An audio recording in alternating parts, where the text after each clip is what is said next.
All right, everybody. Sorry about any technical difficulties that you may have experienced with me. It's Sydney Walker with Coffee and Politics Online. I have not done my 30 pieces of silver here in a while. Fortunately, I have been under the weather, so I think I'm finally over it now. So I thought I would go ahead and give you some food for thought, because there has been a lot written in the newspapers with the 5,000 pages of emails.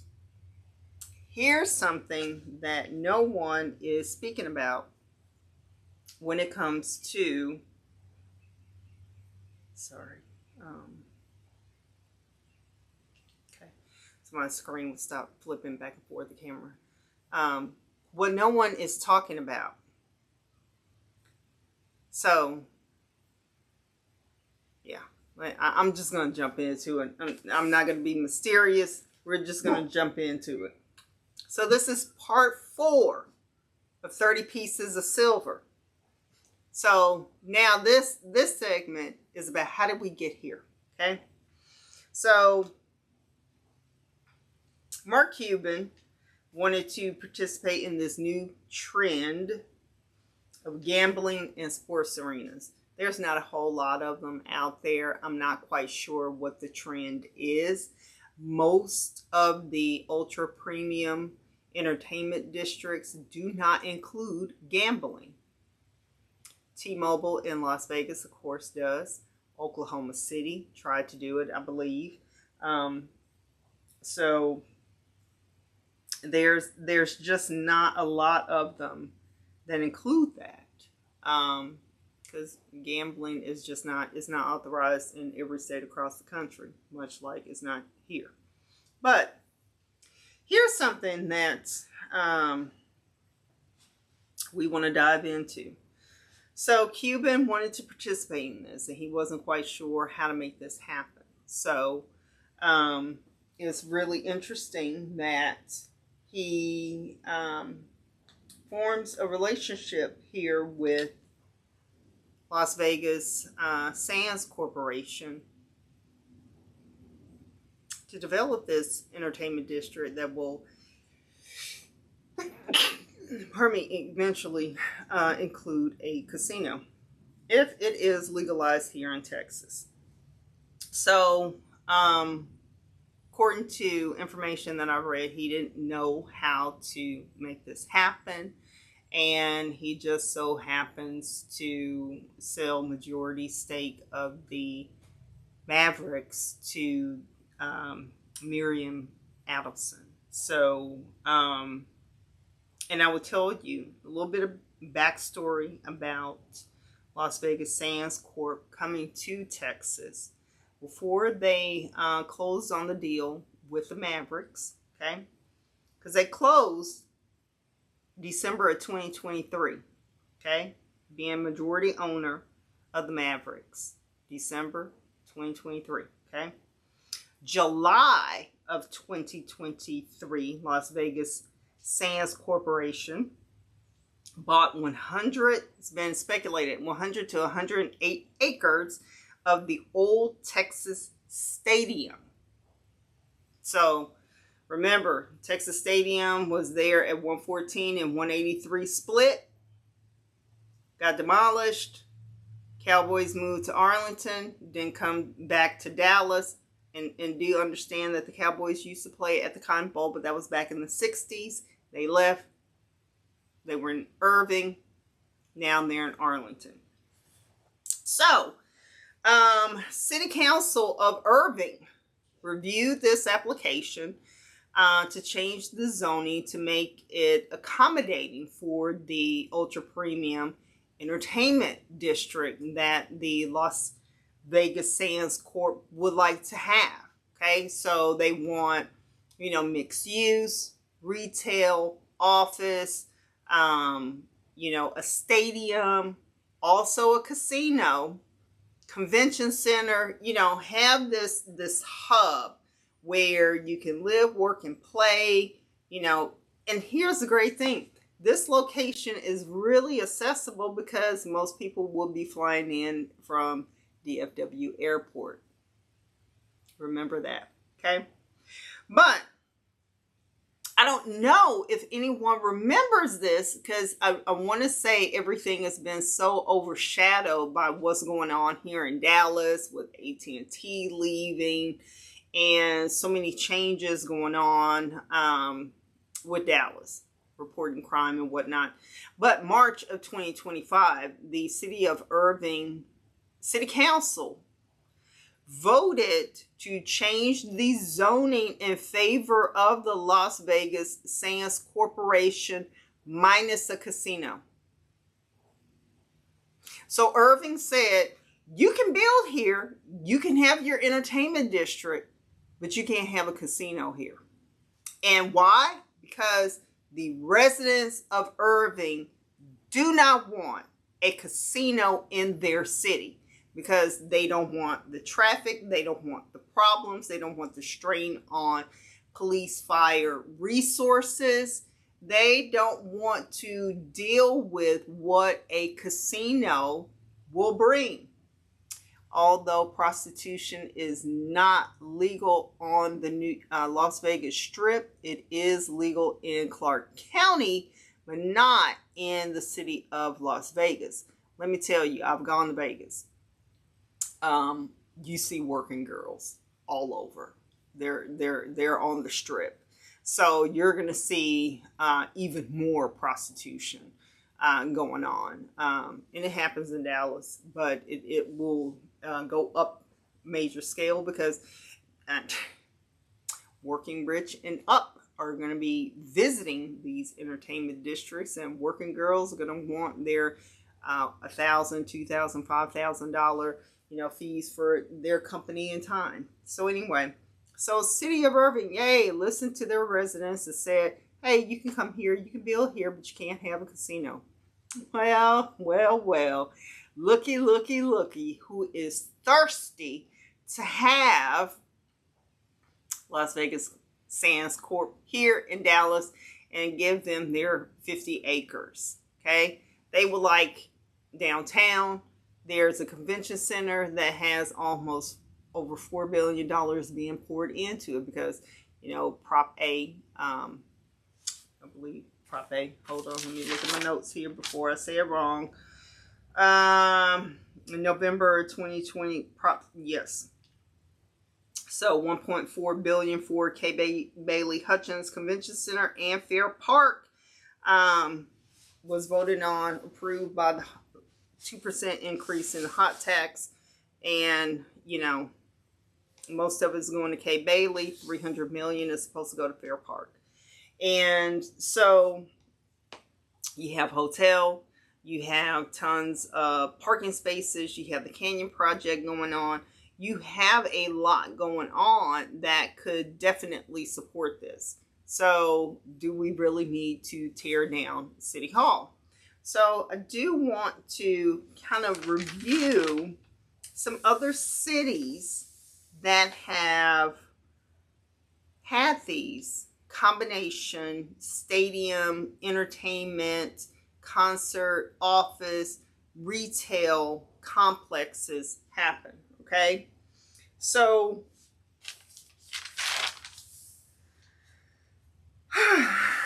Phoenix, they tried it with the NHL Coyotes and with their arena in Glendale. The development failed and went into receivership. Now, the Stars, I've been given good authority that the Stars deal is done. They're going to Plano. Here, I guess they will have their own stadium that will compete with venues that go to the Toyota Stadium in Frisco. But I don't know. Let's look at some others. So the 76ers and the Lincoln Financial Field, south of Philly. It's the home of the Eagles.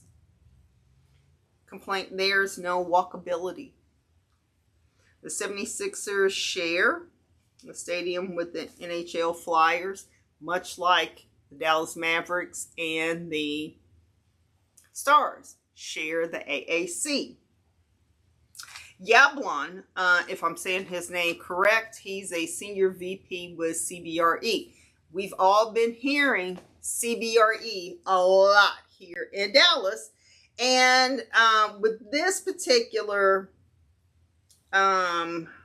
entertainment district with the 76ers and the NHL Flyers, is that Yablon of CBRE says is real estate bulletproof.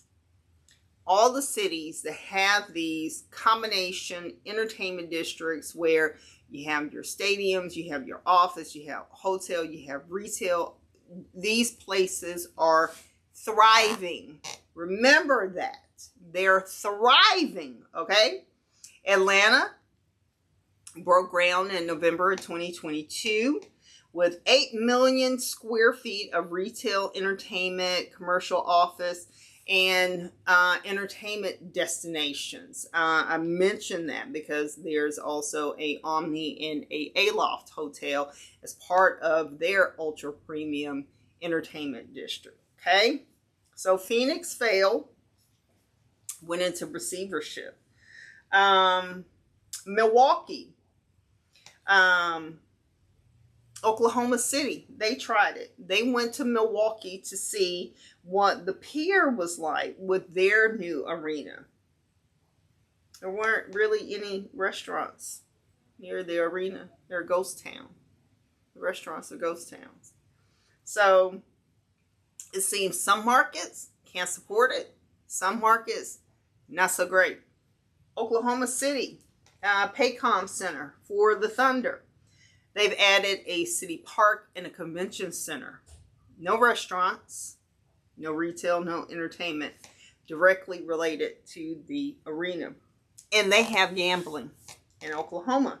So the question that was being asked and raised with the research that I was doing on this was, can these ultra premium entertainment districts really be, oh gosh, pardon me, supported in secondary and tertiary markets? Oklahoma City, as nobody really, it's on the map. It's like, yay, no TV show about it. Not like Dallas, okay? But here's the thing. Big cities, it works. Well, what is a big city, you might ask? New York, Boston, LA. They have the Rams and the Chargers, 70K seating, a SoFi stadium. Like, there is the population in these dense cities that can support these entertainment districts regardless if the hometown folks go, because there's so many people moving in and out of the city. There is such a high population in that area that they can support it. It's kind of like with Chicago, even with New York. And I remember dating a guy in Chicago, and how when the recession hit, Chicago really didn't slow down because there were people coming from Canada, people coming from Wisconsin, Indiana, all around Chicago, and coming in there for commerce. I don't think Dallas has that. I don't know, but let's keep going. So Arlington has Cowboy Stadium. They're going to have their entertainment district that is going to get completed. And Chase Center in San Francisco. Much what is being patterned for with Dallas and our 50 acres that the Las Vegas Sans Corp wants to develop with their convention center and hotel and stadium and medical facility and training facility for the Mavericks and whatnot. Okay, so here's the thing. Let's talk about Dallas. We have the AAC. This was our entertainment district. City owned. It's the most recognizable, well-loved entertainment venue in the country. It generates $1.7 billion annually for the local economy. So for everyone who is talking about tear down City Hall, so we have the casino, Maverick Stadium, entertainment district here and revitalize this part of downtown because it's so dead. It's a bunch of parking lots and 30 is right there. So it could have been developed all this time. We have more parking lots than buildings. There is a problem with occupancy rates in downtown, which DDI is pro tear down City Hall and move city services and staff into office buildings in downtown to help minimize the loss of AT&T leaving because they get paid on the occupancy rate of the buildings in downtown. So the AAC currently hosts 260 events a year, bringing in 25 million visitors to the area. So that's where that $1.7 billion annually comes in. So we already have the entertainment district. The AAC is paid off. Now, Las Vegas Sans Corp does not want to rent. They want to own their stadium. The Mavericks training facility is on the other side of 35. You have the W Hotel there. There is a movie theater. I've been once. The service was horrible. Really cool looking place, but the service was horrible. There are some restaurants there. I've been to the Chipotle there. Nothing earth-shattering as far as any retail or dining experiences in that area. And my former guest, John Bodiford, talked about how if they were trying to make everything, ultra high price, that failed already at the AAC. Like they tried that already. So here, we have a paid off stadium. Sell it to the Mavericks. Okay, just throw that out there. Just sell it to them. The Stars are going to leave. Sell land, Las Vegas Sans Corp, the AAC. Okay, it's already well recognized. The programming is already there.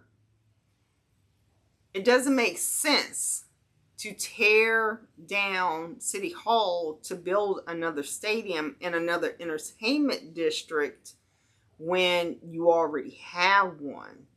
And the difference between us and New York, Boston, LA, I would even say San Francisco, because Oakland is right there. You have Milpitas right there.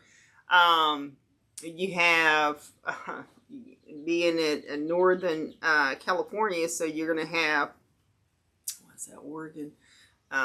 Button Up and people coming down to visit into the area. You have a large number of people moving in and out of those areas that will come to those venues for participation in things. So remember, I talked about Arlington and Cowboy Stadium with their entertainment district. Toyota Stadium is in Frisco. They have their entertainment district. Mansfield is going to be completing their entertainment district next year in 27. And so then what is Irving going to get out of with Las Vegas Sans Corp owning 100 to 108 acres of Old Texas Stadium? Are they actually going to build anything there? Because it's interesting that, July is this mythological month that everything needs to be finalized and whatnot. And the City of Irving gave them their decision that it was a no-go March of 2025. And I'm sure the city of Dallas was sitting on the edge of their seats, wanting to know how the city council would vote. And they voted that they can build, it's zoned for them, but they can't have a casino there. And we are tripping over ourselves here to give away our house, the people's house, the city's house, with one realty company. And if you haven't read the Dallas Morning News article, please do. Stream Realty, I believe is the name, questioning if we even need a city hall. Like, every major city has a city hall. Like, why would you say anything about, did we even really need one? Yeah, just have city services spread all out and play musical chairs with the buildings with them in it. So, and move them all around every 5 years and get people confused about where they are. It just doesn't make sense that we're going to have such a concentration of entertainment districts in an area that I don't think has the population to support so many entertainment districts. I don't know. I could be wrong. I'm not a member of any chamber of commerce. I'm not on any committees, any boards. I'm just a woman in Dallas. Got 2 kids, 2 dogs, and just trying to live my life like everybody else. And I just don't think that it's fiscally prudent for the city to go into further debt to have a new stadium put in place when we already have the stadium and the entertainment district that really has never taken off and provided the economics that they say these stadiums, these entertainment districts promote. Because where the AAC is currently, that's uptown. Yeah, the Ritz-Carlton right around there, the Crescent, you have the W Hotel, but you have Woodall Rogers. And nothing crossed over to revitalize West End. West End is still dead. Dallas College is there. But for those Dallasites that remembers the West End in the 90s and the early 2000s when it started tanking, nothing ever came back. And so there's so much being said about, we get rid of City Hall and that stadium is there. And so much is going to come over 30 to South Dallas. And it's not, because it would have spilled over to the West End. It would have even made Uptown bigger and more dense and more robust than it is. I was a member of 24-Hour Fitness on McKinney. Gone. Turned into Gold's Gym. Gone. Grant you, the pandemic did change things.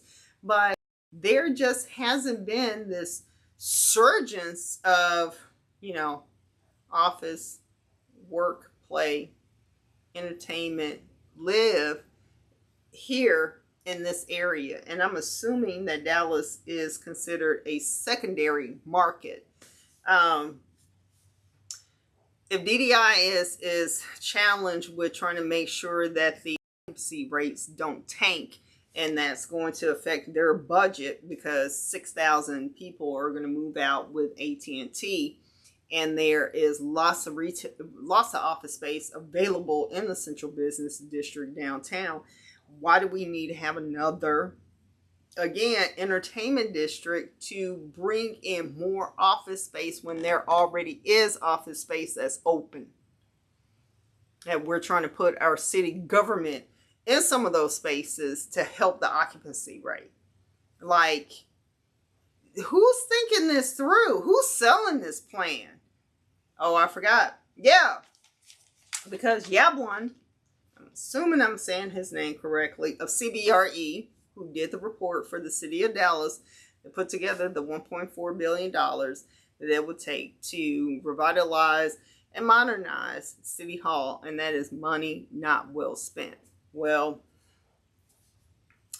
it doesn't seem like the AAC brought office occupancy more to downtown.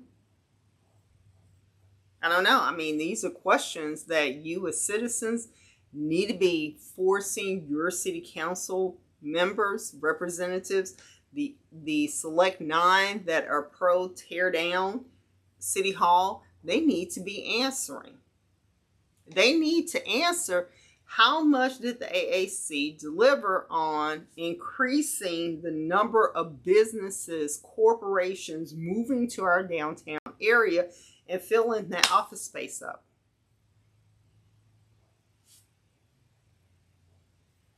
I mean, I don't even remember seeing a whole lot being built there, in office space becoming plentiful right around Harry Hines and McKinnon, that whole area. I mean, I remember when the Ritz-Carlton was built. Remember when the Crescent was built. Yes, there has been economic uplifting because of the AAC, but it's not the panacea that's going to make everything like bing, the easy button, and ta-da, everything is going to work perfectly, and there's going to be so many jobs that are going to be created from this. Because, you know what, I'm going to leave that for part 5 to talk about, once again, the black contractors and how I think the Mavericks, Mark Cuban, and Las Vegas Sans Corp got together. And it has to do with a well-known management company that has participated in the development of lots of buildings here in Dallas, but also with Sands Casino and Resort. So I'll leave that for another broadcast here. But put your thoughts, put your comments on this. Because there's a lot when it comes to the numbers that needs to really be investigated. And if the AAC is still bringing in $1.7 billion to the area, that needs to be locked down and kept. Because that's going to disappear when the Stars and the Mavericks are gone. So you're just going to take money from one area and shift it over to another. There will be no creation of new. It will just be the same energy being deposited